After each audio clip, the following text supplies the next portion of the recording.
This is EM Cases EM Quick Hits podcast. Quick, let's get on with it. EM Cases is part of SHREMI, the Schwartz-Reisman Emergency Medicine Institute. That's the nonprofit organization dedicated to improving EM care through high-quality research and education. The opinions expressed on this podcast are intended for general information and educational purposes only and should not be used to diagnose, treat, or prevent any medical condition, nor should they be used as a substitute for medical advice from a qualified practicing physician. Unless stated otherwise, the opinions expressed by the hosts or guests are made in their individual capacity, not on behalf of the Institute nor Medicine Cases. First up, we have Brit Long, who's going to update us on the newest sepsis guidelines. Now, there are a few things to be aware of since our 2019 episode on sepsis and septic shock with Sarah Gray live from the EM Cases course. So take it away, Brit.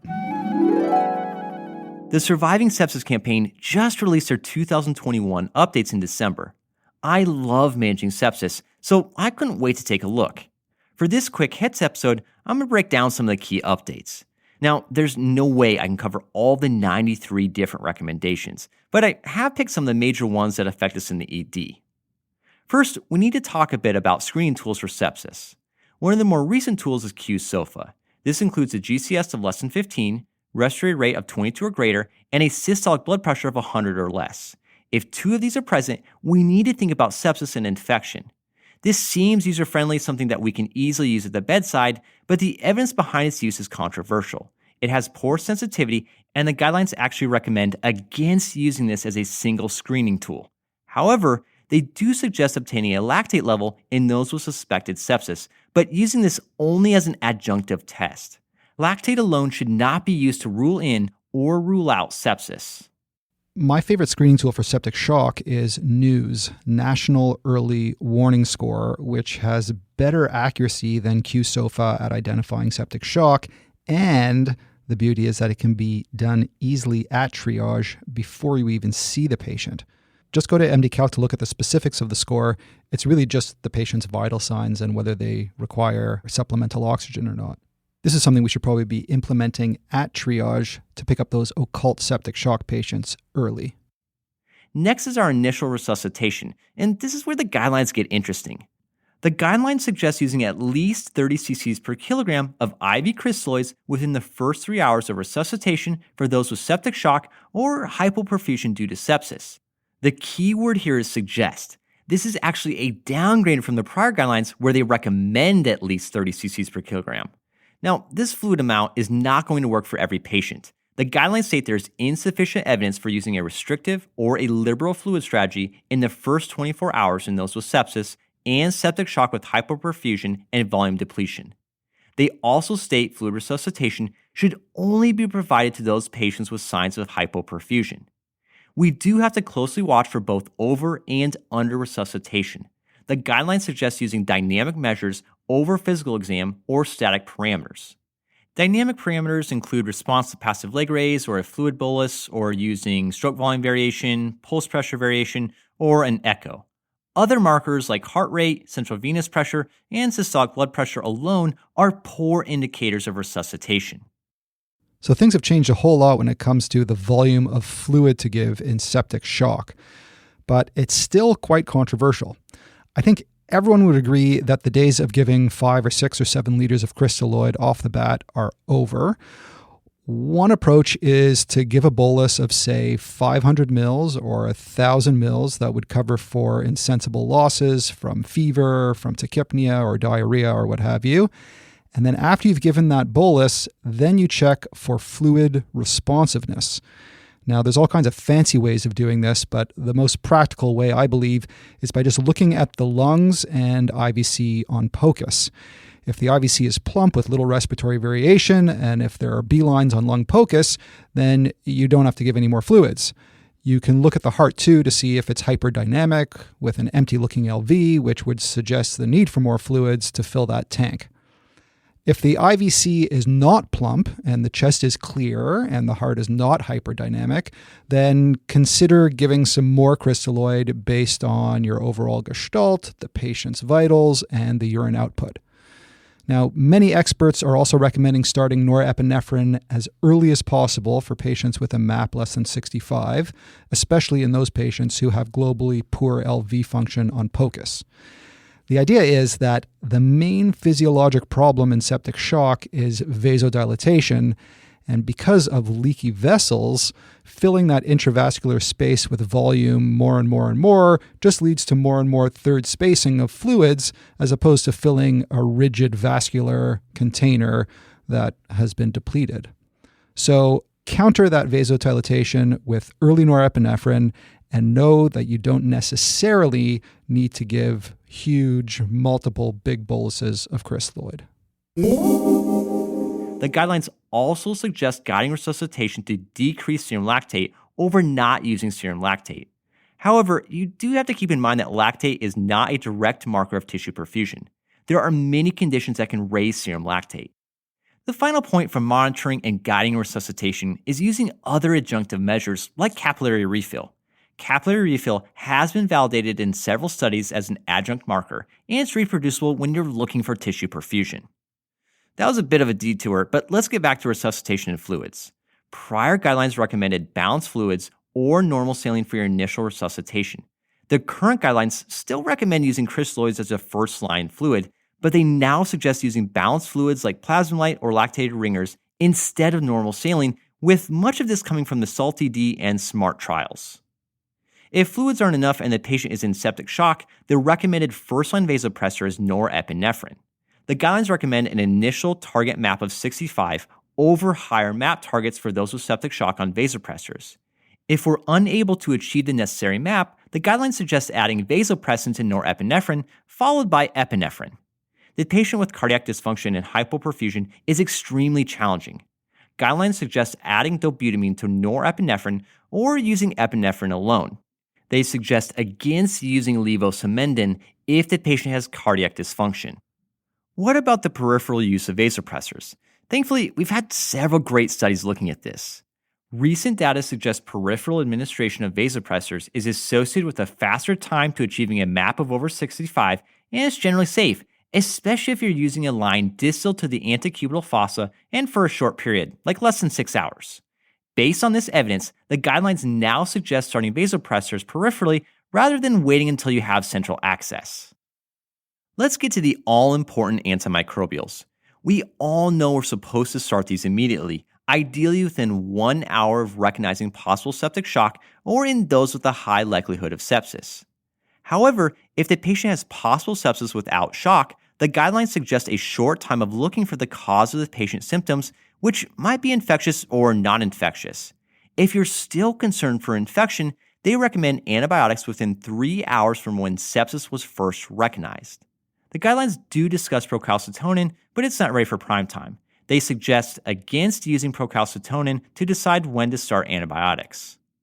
What about choosing specific antibiotics? The guidelines break antibiotics down into the empiric phase, in other words, what we do in the ED, and then the directed or the targeted phase. There has been an increase in multi-drug resistant bacteria. In the ED, we need to provide at least one effective agent against a suspected organism based on the infection, local prevalence of resistant organisms, patient risk factors, and then disease severity. If the patient is at high risk for multi-drug resistant organisms, guidelines suggest using 2 antimicrobials with gram-negative coverage. If they're at low risk, they suggest using a single agent for gram-negative coverage. For those with a high risk of MRSA, like hemodialysis, a recent admission, a vascular device, or a skin infection, then provide coverage for MRSA. If the patient is at low risk, the guidelines suggest against using routine MRSA coverage. Source control is always important, and the guidelines recommend rapidly identifying a specific diagnosis of infection that requires emergent source control. If a vascular device like a PICC line is a suspected source, the guidelines recommend removal once you've obtained other access. Now to airway and ventilation. The guidelines have added high-flow nasal cannula and ECMO. In the patient with sepsis-induced hypoxemic respiratory failure, the guidelines suggest using high-flow nasal cannula over non-invasive ventilation. However, they don't make a recommendation on the use of non-invasive ventilation compared to intubation. If the patient is intubated, they recommend using a low tidal volume strategy, and they recommend using an upper limit plateau pressure goal of 30 centimeters of water. For the patient with ARDS from sepsis, they suggest using higher PEEP over lower PEEP. Finally, if conventional mechanical ventilation fails, the guidelines suggest using veno-venous ECMO if it's available.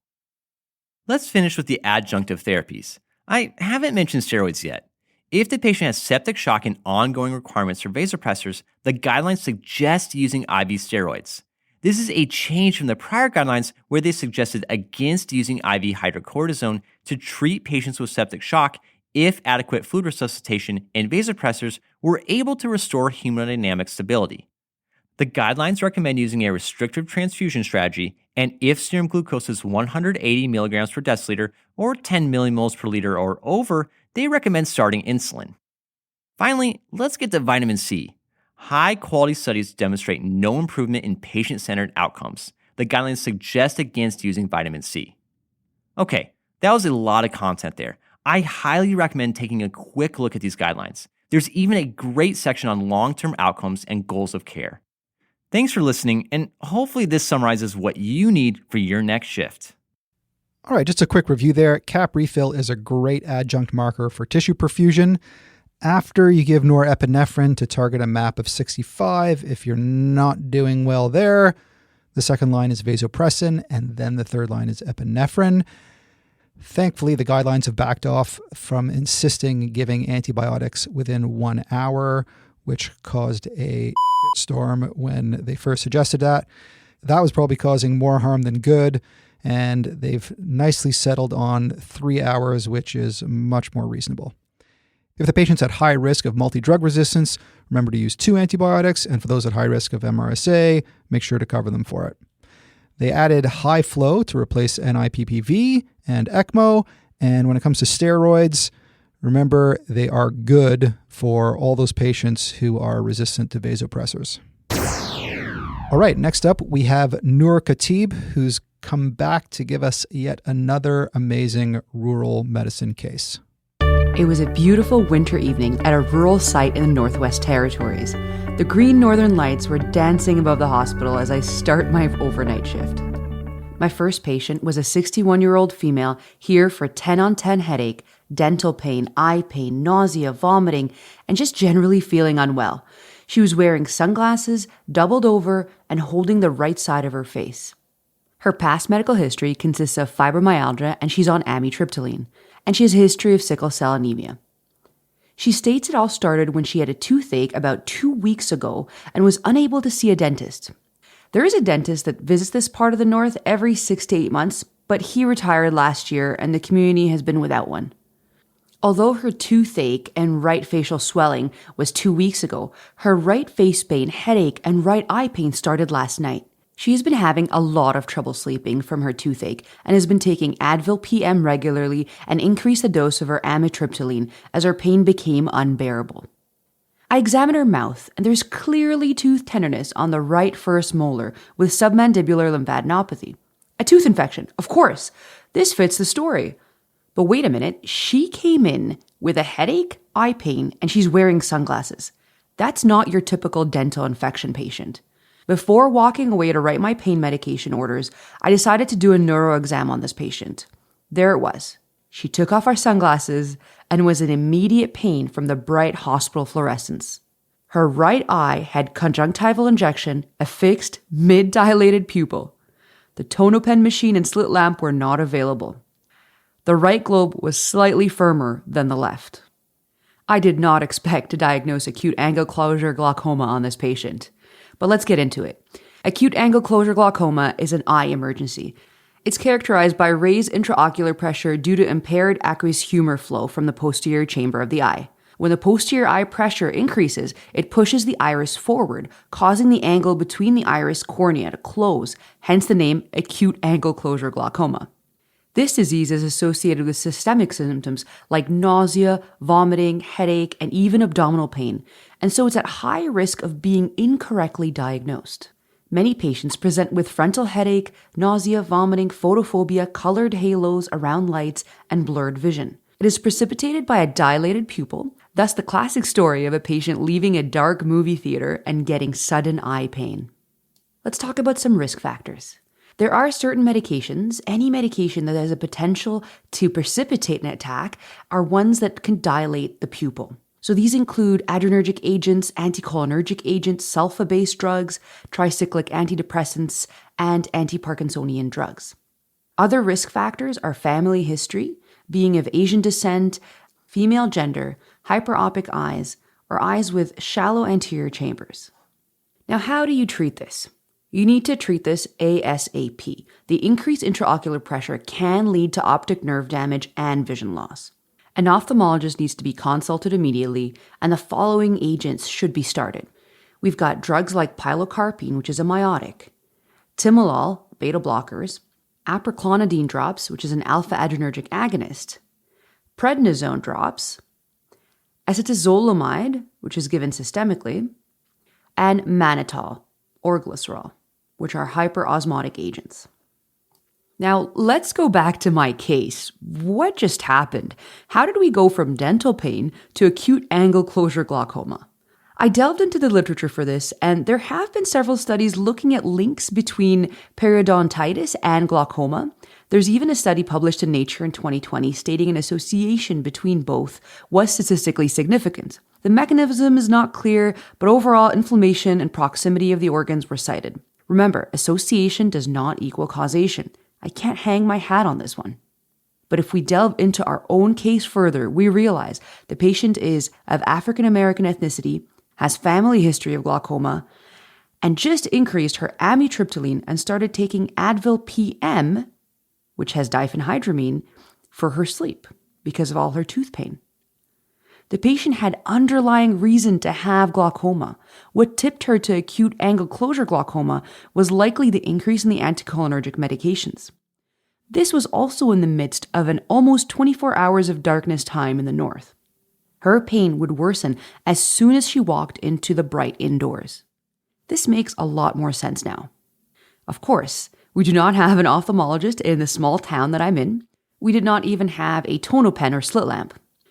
I did find some timolol, gave her mannitol IV.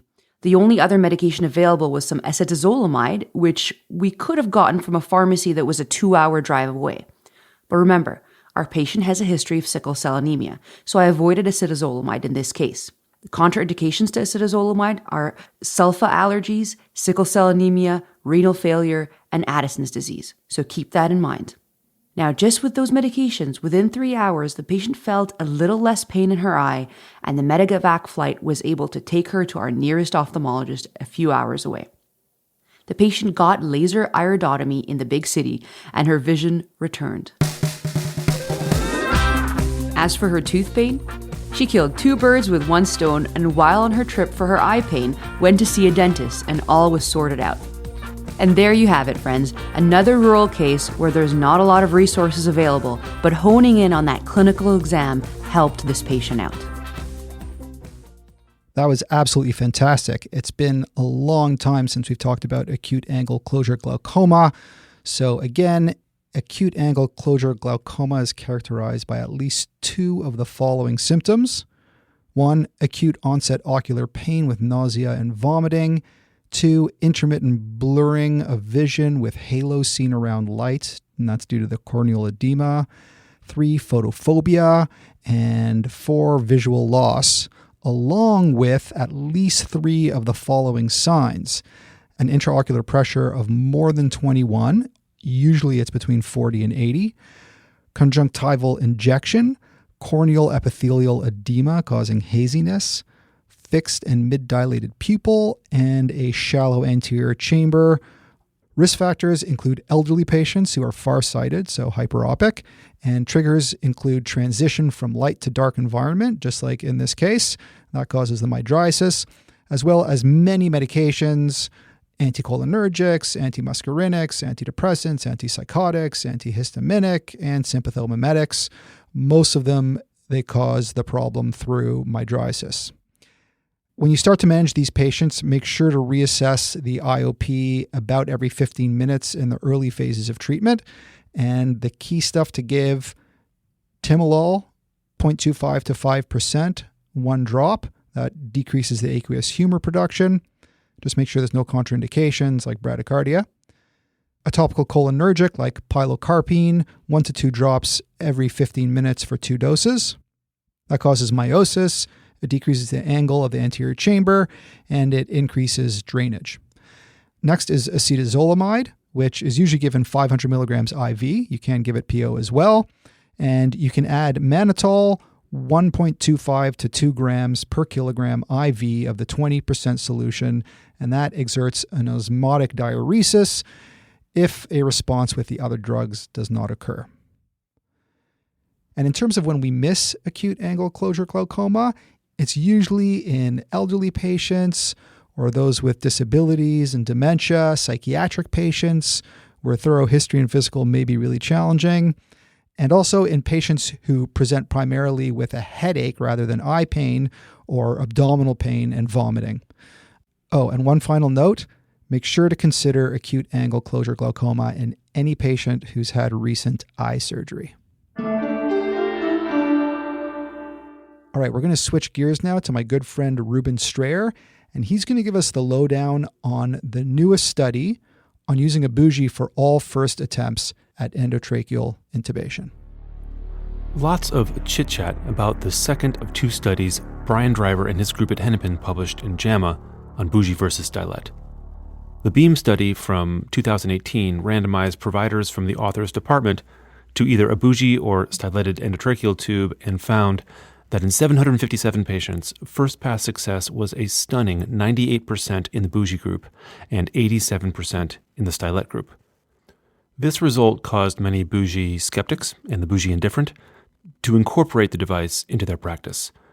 But then more recently, Driver led a remarkable multi-site interdepartmental effort where his group basically repeated the BEAM study in 7 emergency departments and 8 ICUs. And this time, which they called the bougie study, among 1,100 randomized patients, first-pass success was achieved in 80% of the bougie group and 83% of the stylet group. An insignificant difference and a demonstration that the bougie was far less effective in the hands of the operators in these 15 departments than the Hennepin docs. So what does this mean? Well, let's take a step back and do a quick bougie refresher. The bougie is a long, thin, flexible tube that is specially designed to enable a laryngoscope operator to cannulate the vocal cords. An endotracheal tube is not designed to be easy to intubate with. It's designed to be an effective conduit of air from the ventilator tubing to the trachea.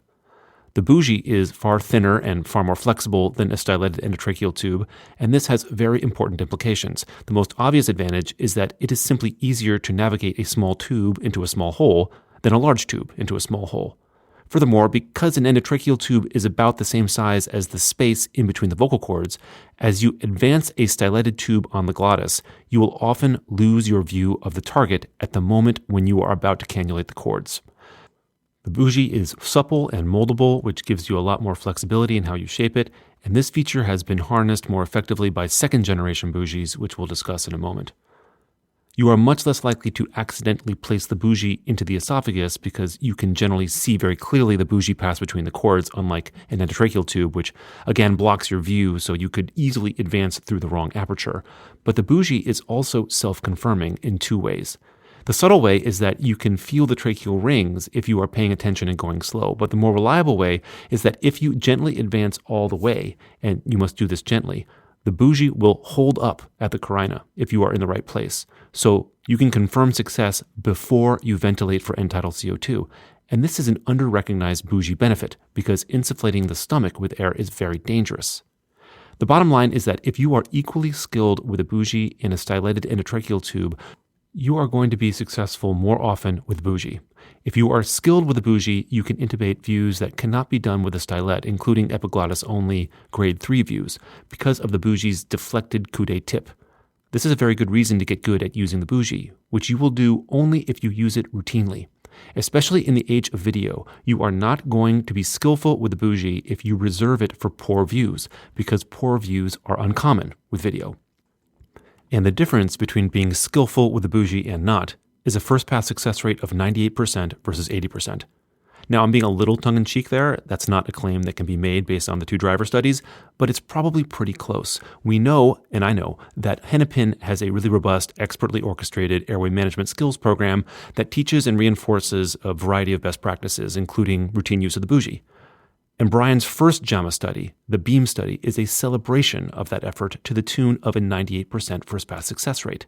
But the bougie is not a self-driving car. You cannot just pick up a bougie that you rarely use and be skillful with it, especially when your palms are sweaty trying to intubate a critically ill patient.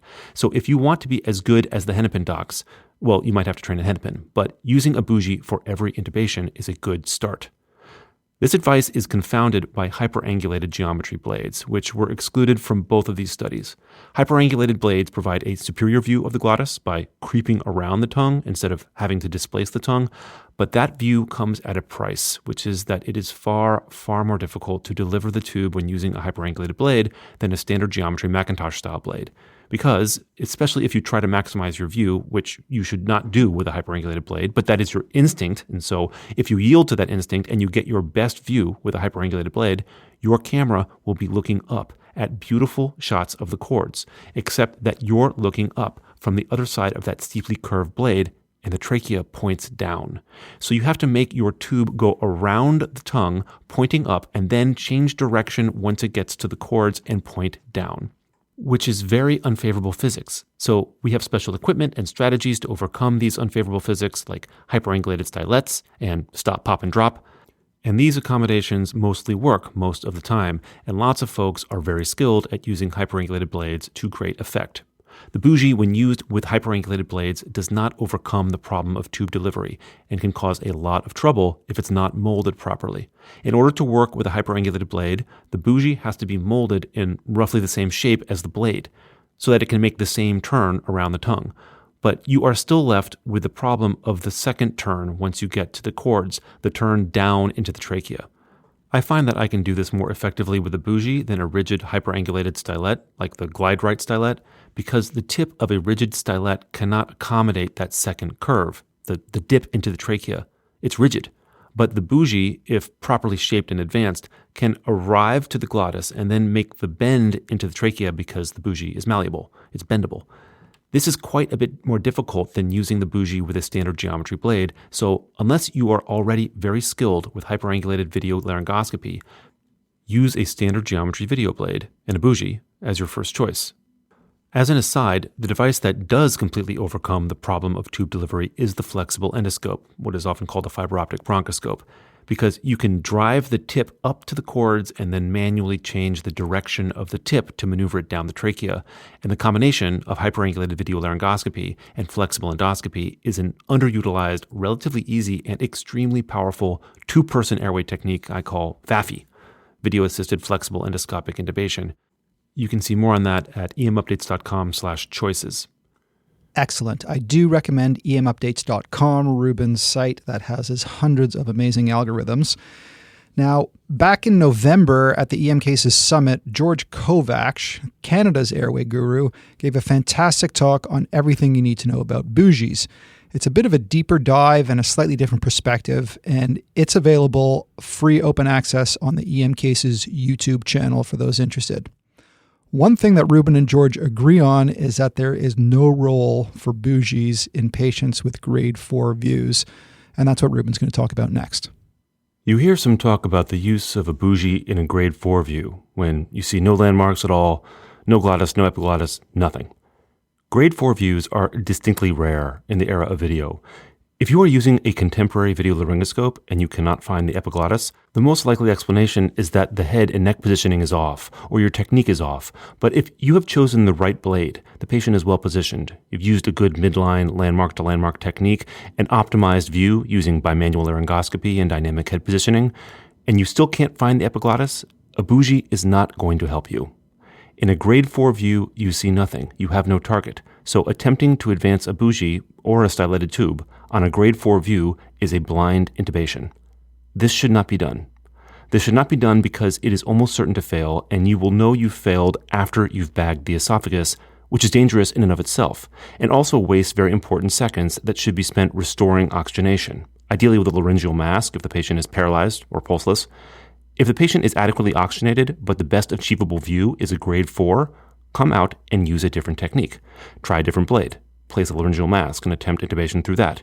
Have another operator give it a go. Consider front of neck access. You've got options. But a bougie is not a rescue device in a grade 4 view. I would submit a bougie is not a rescue device at all. It is an integral part of your airway routine. Lastly, second-generation Bougies are coming. These devices have a variety of cool features, but most importantly include a metal core, which allows them to be shaped much more easily than the floppy blue Bougies, and they will hold their shape. So, for example, if you keep landing posterior to your target with your bougie tip, come out, add a little bend to your bougie, and when you go back in, you'll be right where you need to go. Still not a self-driving car, but we're getting closer. So in summary, the 2 driver studies tell us that when you are good at using the bougie with a standard geometry blade, you are rarely going to encounter an airway that you cannot intubate on the first pass. If you aren't skilled at the bougie, it does not offer a significant benefit over a styleted endotracheal tube, and you may have a lower success rate. Do not think of the bougie as a rescue device. Do not pull out the bougie on special occasions when you can't get a good view. Make every day a special occasion of first pass success by making the bougie part of your routine. And now a word from our sponsor, Metricade, the experts on scheduling systems. Metricade has set up an expert implementation team ensuring that every new client gets attention from their most experienced staff from the very beginning. They're making custom training videos for all new clients so that their training materials look exactly like their schedule. The portal is very intuitive. I personally find it really easy to use. If you need some help, they offer one-on-one remote sessions so that no matter your comfort level with electronic tools, you'll walk away feeling confident that you can use the system to its full advantage. If you're interested in a 3-month free trial of their standard service, just go to metricade.com/emcases and sign up. Hi, I'm Justin Hensley, and welcome to another wilderness-themed Quick Hit. Today, I'm going to talk about the treatment of frostbite, which is a little strange for me because down here in Australia, we're hitting record high temperatures in the Pilbara, but a lot of you live in the northern hemisphere where there's cold and snow.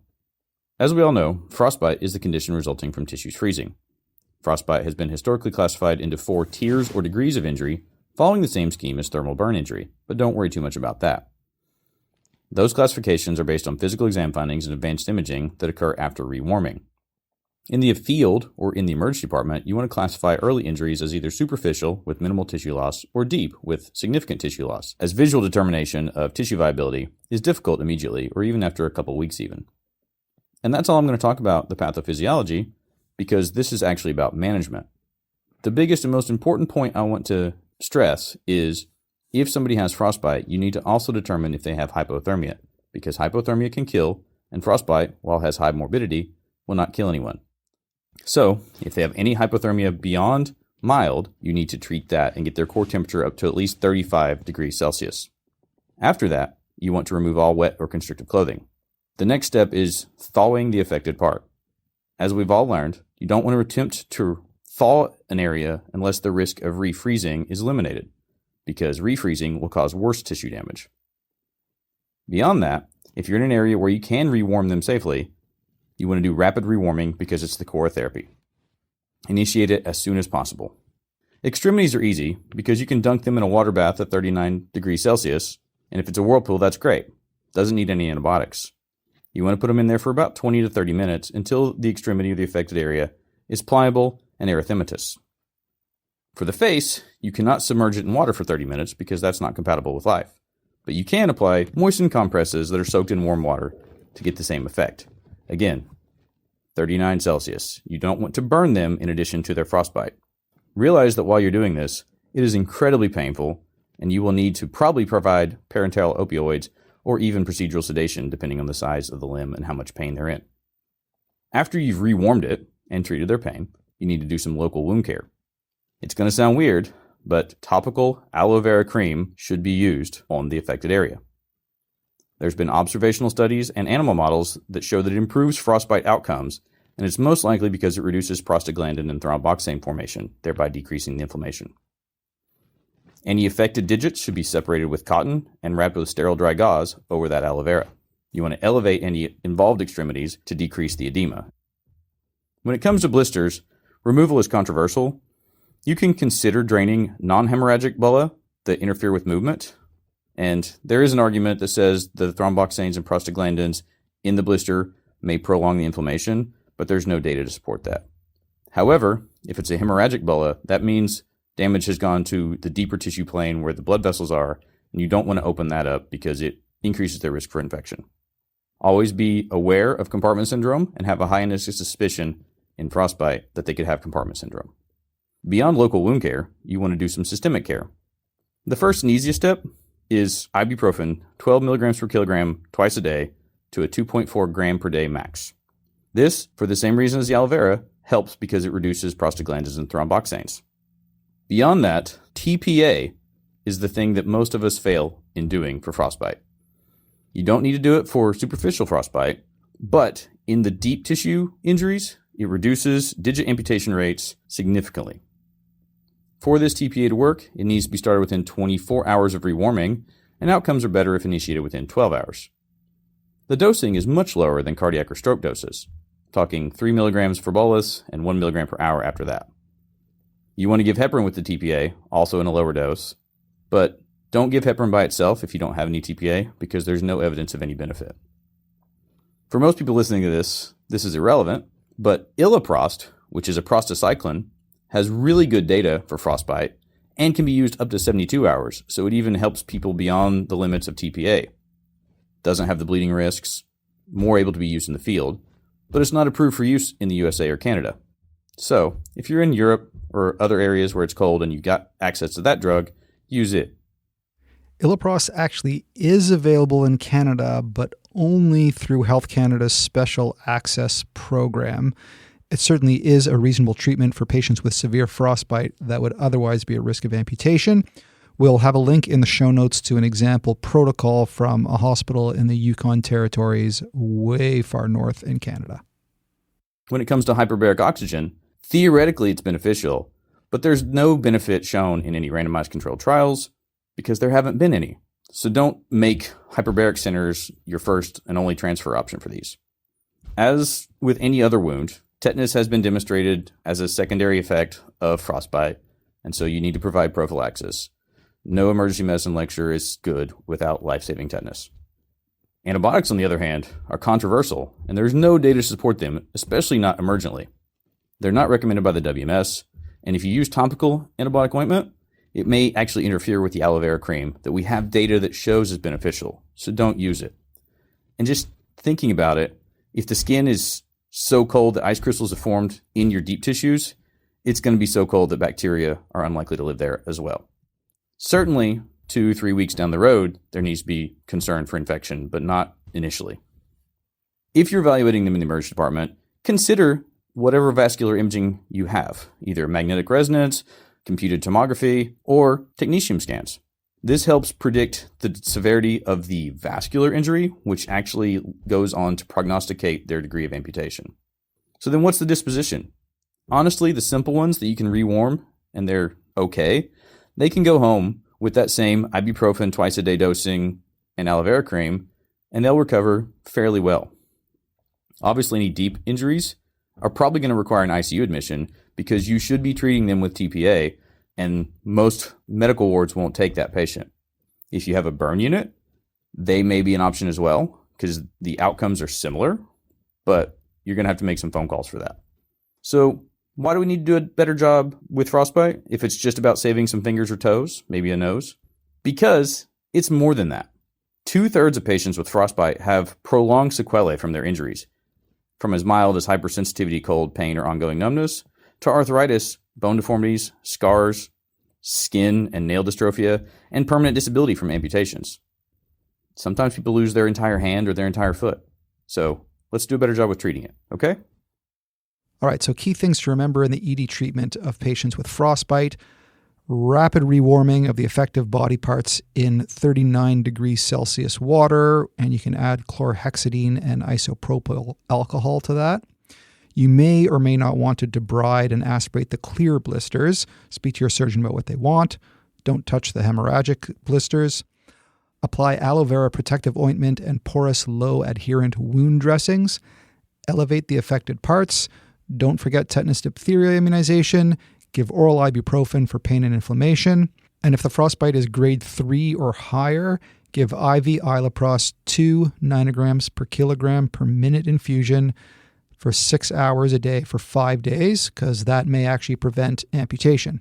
And for grade 4 frostbite, add alteplase and heparin, which are dosed quite a bit lower compared to stroke or MI.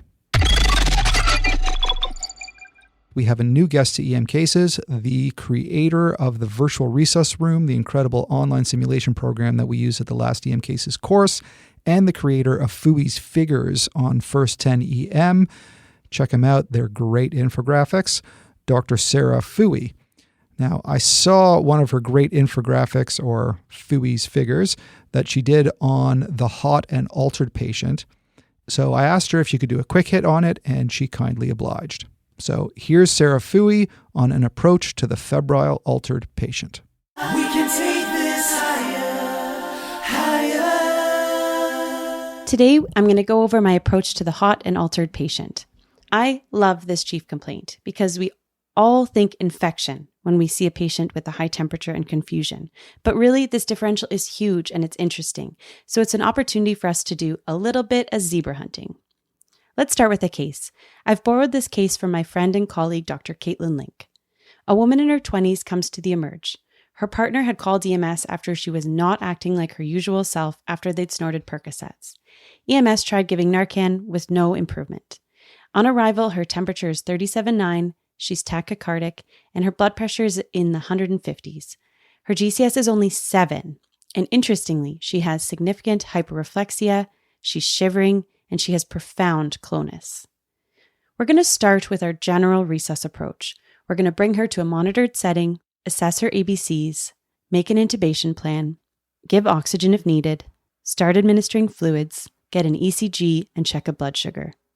For the hot and altered patient, we're also going to bring benzos to the bedside to have them ready in case of seizures, agitation, or for profound shivering. Now, on to the fun part. We're going to use our differential to guide our history, physical, and workup. I like to think about my differential for these patients in 3 categories. First, where did they come from? Is this heat stroke? A patient with heat stroke will present with hot, dry skin and altered mental status from a hot environment. And whether this is secondary to classic or exertional heat stroke, the management is the same. We need to aggressively cool the patient. Next, ingestions. What did the patient take, either intentionally, accidentally, or as prescribed? We should think about aspirin or salicylate toxicity when a patient presents with tachypnea and a metabolic acidosis, especially if there's also a primary respiratory alkalosis. Treatment options include charcoal, urine alkalinization with bicarb, and dialysis, with careful monitoring and correction of glucose and potassium. Fever can also precipitate lithium toxicity, which then presents with neurosymptoms like confusion, agitation, and seizures. So you should consider this in any patient taking lithium. Next, we're going to talk about our syndromes and our toxidromes. Neuroleptic malignant syndrome, NMS, is typically due to antipsychotic agents, especially the first-generation agents, like haloperidol. It can also occur with other dopamine antagonists like metoclopramide. I like to think about this as the slow partner in the NMS serotonin syndrome duo. It evolves slowly, days to weeks after the medication has been started, and it presents with slow reflexes and rigidity. Treatment of neuroleptic malignant syndrome is supportive, with consideration for dantrolene and bromocriptine in severe cases. Conversely, serotonin syndrome is the fast counterpart. It develops faster, within 6 to 24 hours after a medication or a drug has been taken, and it's associated with neuromuscular hyperactivity, shivering, hyperreflexia, tremor, and clonus, with some extra GI symptoms as a bonus, vomiting and diarrhea. Triggers of serotonin syndrome include SSRIs, SNRIs, and a huge array of other drugs you might not think of that also increase serotonin, like cyclobenzaprine, triptans, and oxycodone. Treatment is also supportive, with consideration for cyproheptadine in severe cases. On to our toxidromes. We're going to distinguish between sympathomimetic and anticholinergic toxidrome by the patient's skin and their history of preceding medication use. A patient with a sympathomimetic toxidrome is generally sweaty, with a history of cocaine, ecstasy, or similar drug use. And these patients can generally be managed supportively with fluids and benzos. But remember, if you are going to treat high blood pressure in a patient with sympathomimetic toxidrome, you need to avoid beta blockers to prevent that unopposed alpha vasoconstriction. Patients with anticholinergic toxidrome are dry, with hot, red, dry skin and urinary retention. And this can be due to a huge array of medications, from antihistamines, antiparkinsonians, muscle relaxants, and TCAs. Anticholinergic toxidrome is also managed supportively, with consideration for adding charcoal and physostigmine in select cases. Alcohol withdrawal. Don't forget delirium tremens. It presents 2 to 4 days after the last drink was consumed with high temperature, high heart rate, and hallucinations, agitation, and disorientation. It is managed with supportive care, benzos, and thiamine. Last but not least, the rare but scary malignant hyperthermia. One of the triggers of MH is succinylcholine, and since we use this in the ED, this should be on our radar. If, after giving succinylcholine, the patient develops muscle rigidity, most notable in the masseter, a rise in end-tidal CO2, and eventually a high temperature, you should suspect malignant hyperthermia. Call anesthesia for help, be ready to give dantrolene, and watch for signs of hyperkalemia. On to our third and final category, the TIN category, TIN, for thyroid, infection, neuro. Thyroid. Consider a thyroid storm in a patient with a known history of hyperthyroidism, especially if they've recently missed medications or have had a stressor like surgery or trauma. Infection. Infections of the central nervous system like an encephalitis, meningitis, brain abscess obviously can cause a high temperature and mental status changes, but so can infection anywhere in the body, secondary to delirium and sepsis. Neuro. Don't forget that hyperthermia can present in a patient with stroke, intracranial hemorrhage, and status epilepticus. Okay, that was a lot of information fast. This topic can be very daunting. 2 practical tips. First, have a resource that is quick to access that you can reference on shift to help you remember the differences between these presentations.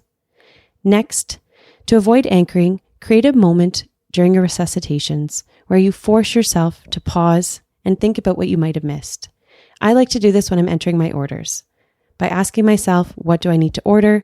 Really what I'm asking myself is there anything I haven't thought of? It doesn't matter when you do it, as long as you have a cognitive forcing strategy that will allow you to avoid anchoring and broaden your differential. Back to our case. It was discovered that she also took fluoxetine, and it was the combination of fluoxetine and oxycodone that led to her serotonin syndrome, presenting with high temperature, altered mental status, hyperreflexia, and clonus. Thankfully, she improved with supportive care in the ICU. To summarize, a patient comes in with a high temperature, altered. You'll work through your typical resuscitation, and then you will think through your differential, remembering the 3 categories. Where did the patient come from? What did they take? And is this a TIN disease? Thyroid, infection, or neuro? You can reference a trusted resource and create a moment in your resuscitation where you pause and broaden your differential. Love how Dr. Foohey breaks it down into the 3 categories. So much easier to remember by chunking. Thank you, Dr. Foohey.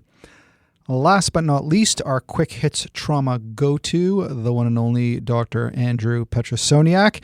He's going to present a neurotrauma case that will almost certainly get you thinking about where the lesion is and why it's easy to miss some of these devastating injuries. A 75-year-old male presents after a mechanical fall down a flight of stairs, striking his head. He was GCS 15 after the fall and had no vital sign abnormalities with EMS. His past medical history is significant only for hypertension and hyperlipidemia, for which he takes medication, but he's not on any blood thinners. In the ED, he arrives in C-spine precautions. The primary trauma survey is unremarkable and his vitals are normal with a negative fast exam. His neurologic examination reveals weakness in the bilateral upper extremities. Specifically, his shoulder shrug was normal bilaterally, but his elbow flexors were 4 out of 5, and his wrist and elbow extensors were 3 out of 5, as were his finger flexors. His lower extremities, however, are normal in motor and sensory examination. He had normal rectal tone and his bulbocavernosus reflex was present. As mentioned, his sensory examination was normal, including in the saddle region. His reflexes were 1+ in the upper extremities bilaterally and normal in the lower. He underwent a CT and a CTA that revealed underlying degenerative disc disease and a small amount of canal narrowing, while the CT carotids did not demonstrate any vascular abnormalities. The remainder of his pan scan, which he underwent due to the fall down the flight of stairs, was negative. So the main finding is bilateral weakness in the distal upper extremities more than the proximal muscles without other neurologic deficits. So what's going on here in the context of trauma? Well, a hyperextension injury in a patient with underlying degenerative cervical spine disease with upper extremity weakness greater than lower extremity weakness really likely indicates central cord syndrome. There is a differential diagnosis that does include ischemia, and that could be brain or spinal cord, brachial plexus injury, though it would be a little bit unusual to be bilateral, or some traumatic peripheral neuropathy, among others. But this presentation really does fit with central cord syndrome. So let's go through a few key questions related to this incomplete spinal cord injury. First, what is central cord syndrome? Well, bear with me for what I promise is a very short anatomy discussion. Historically, it was thought that hyperextension caused anterior compression of the spinal cord by either bony spurs or a disc, and this is still likely true, but it used to be thought that it resulted in hemorrhaging in the spinal cord, which has not seemed to be the case. And it was thought to ultimately disrupt the cortical spinal tracts that control the hand and upper limb, which are medially placed, and not really affecting the cortical spinal tracts of the leg, hence the central cord syndrome. But more recent studies have found that it's not that simple, as upper extremity fibers located centrally and lower extremity fibers more laterally. Rather, it's now thought that the hand and upper limb nerve fibers are just more densely contained within the lateral cortical spinal tract, which happens to be preferentially injured in these circumstances. So it's a bit of a misnomer to call it a central cord syndrome now that we understand a little bit more of the pathophysiology. Also worth noting that it really is a heterogeneous disease, despite some commonalities in the clinical presentation. And there are several distinct injury patterns, and each has various treatment options. So let's start with them. The first, the most common, is a cervical hyperextension injury without any injury on CT, or rarely any injury on CT. And there's often pre-existing central canal stenosis. This is the prototypical patient that we think of, and the one that I presented in the case at the start. It's important to note that their neurologic findings are often greater than the mechanism. It might seem surprising how much they're neurologically impaired, and that really should also cue you to the potential of the diagnosis. The second phenotype is the patient with a cervical spinal column fracture causing spinal cord injury, not surprisingly. And the third, finally, patients with acute cervical disc herniation, often younger patients who have higher energy traumas, like an MVC. So now that we understand the phenotypes, let's move on to what we should look for on the clinical examination. If you're going to remember two things, it's number one, upper extremity greater than lower extremity weakness, and two, often hand and arm greater than shoulder weakness. The rest of the symptoms can be pretty variable. Some sensory deficits can be present and variable below the level of the injury. Sometimes they're described as cape-like over the upper back and down the posterior upper extremities. But there may also be cases where there's no sensory deficits at all. How should these patients be imaged? Start with the CTC spine. And due to the obvious neurologic deficits, it's very reasonable to include a CT angiogram of the cerebrovasculature. An MRI will also be required, but not immediately, and really out of the scope of the ED. The findings on CT range from fractures and dislocations, especially among the young people who have a higher mechanism of trauma, to only osteophytes found, or canal stenosis or ossification of the posterior longitudinal ligament, particularly among the elderly. Are there any pitfalls in the diagnosis? Well, probably the key pitfall is missing subtle weakness in the patient who has a low energy mechanism and a normal CT. So it really does require you to consider this diagnosis in the patient who's had a hyperextension mechanism, subtle weakness in the hands and arms more than the legs, and some degenerative disc disease on CT. What are the next steps in management? Well, much of this aspect falls outside of what we'll do in the ED, and it's rare for these patients to be hemodynamically compromised due to neurogenic shock, so let's not get into that. But once diagnosed, the patient should remain in C-spine precautions, and I transfer mine into a more comfortable Aspen collar, since they'll either require transfer to a spine center or at least have a pretty long wait for an MRI. At some point, these patients will need full spine imaging, but that can really be left to the spine team, spine center. The subsequent management is really highly dependent on the stability of the injury. In those who have no identifiable injury on CT, a conservative approach may be taken. There's often no long-term difference in neurologic outcomes in those who undergo conservative versus surgical treatment. But instead, the benefits for surgery include shorter length of stay, and faster initial neurologic recovery. If surgery is performed, earlier is better, and what we mean by that is under 24 hours. This broadly applies to all incomplete spinal cord injuries as well. The prognosis is pretty variable, though in some studies, recovery of greater than 90% of the motor score occurs in most patients. Some will have near complete recovery, while others will have substantial deficits. So back to our case. Our patient had a CT scan that did not demonstrate any acute injury, but did show underlying degenerative disc disease. His clinical exam was compatible with central cord syndrome. On exam, his deficits weren't substantial, but they were definitely present. And assuming there's no ongoing cord compression on the MRI, he'll likely have a reasonable recovery. He's going to remain in C-spine precautions, and he was put in an Aspen collar for comfort. Spine team is consulted, who will arrange for an MRI. We've already imaged the rest of his spine on the pan scan, so no further CTs are required. He'll be admitted to the ward, and there's a good chance he won't need surgery. So that's central cord syndrome. Here's the quick recap. Number 1, it's an incomplete spinal cord injury, meaning there's some sensory or motor function below the level of the injury, and that might only be in the saddle or sacral region, so check those. Number 2, it is a clinical diagnosis with upper extremity weakness greater than lower extremity weakness. In a minority of cases, there are some bowel or bladder dysfunction present, but the examination can be subtle, so you must be focused and precise with that. 3, there are 3 predominant phenotypes, including the elderly patient who has a low energy fall sustaining from a hyperextension mechanism, a high energy trauma that causes hyperextension in a younger patient, or patients simply with some type of fracture dislocation of the C-spine.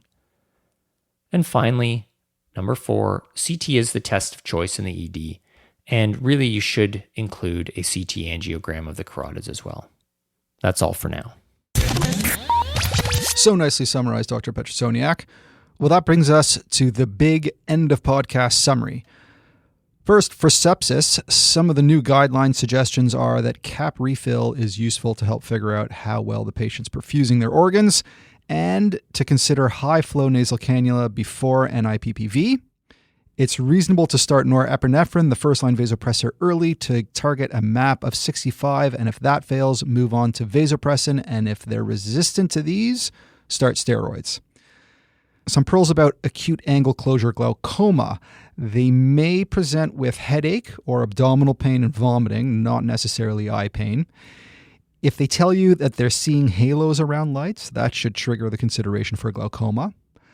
And once you've seen that classic fixed mid-dilated pupil and cloudy-looking cornea of acute angle closure glaucoma, you'll pick it up easy peasy. Something that I sometimes forget to ask about is recent medication triggers for glaucoma, like anticholinergics and antihistamines, antipsychotics, etc., and recent eye surgery. And if you're studying for your exams, you should be able to rattle off the meds: timolol, pilocarpine, acetazolamide, and mannitol. Next was Dr. Strayer's rant on bougies. His bottom line is that despite the new driver study suggesting that routine use of bougies on first intubation attempt might not be so great, it's really all a matter of your skill with a bougie. So get yourself skilled at using a bougie on all first pass attempts, except for those grade 4 views. If you're skilled at it, your first pass success will probably get better. If you don't practice with a bougie, your first pass success will probably be worse. For frostbite, get that limb in 39 degrees Celsius water. Don't touch the hemorrhagic blisters. Use aloe vera ointment, not polysporin. Consider both IV iloprost and alteplase. You should have a conversation with your surgeon about that. Flipping to the other temperature extreme, Sarah Foohey nicely reviewed an approach to the hot and altered patient with 3 categories of diagnoses to consider. Simply put, ask yourself, where were they? What did they take? And do they have a tin problem? That's thyroid, infection, or neuro. And finally, Petro reminded us that not all serious spine injuries in adults show up on CT, central cord syndrome being a great example. If your patient has hand more than arm, more than shoulder weakness, and a normal CT, think about central cord syndrome and speak to your spinal consultant. All right, a big thanks to all of you who got tickets for the EM Cases Summit last November, and also for the video streaming package that we offered until mid-February. Your support is helping ensure that we continue to give you free open access podcasts for years to come, so thank you very much. There are a few choice videos from the summit that are open access on the EM Cases website for those of you who missed out, and we're excited to announce the dates for the next EM Cases Summit, and that will be February 2nd, 3rd, and 4th, 2023. So mark your calendars, because for that summit, besides having another EM Cases virtual party with the very best EM educators in the world, we just might integrate some high-fidelity simulation for a few lucky folks who can make it to Toronto in person. I'll keep you updated here and on the newsletter that you can sign up to at emcases.com. All right, until next time, take it easy.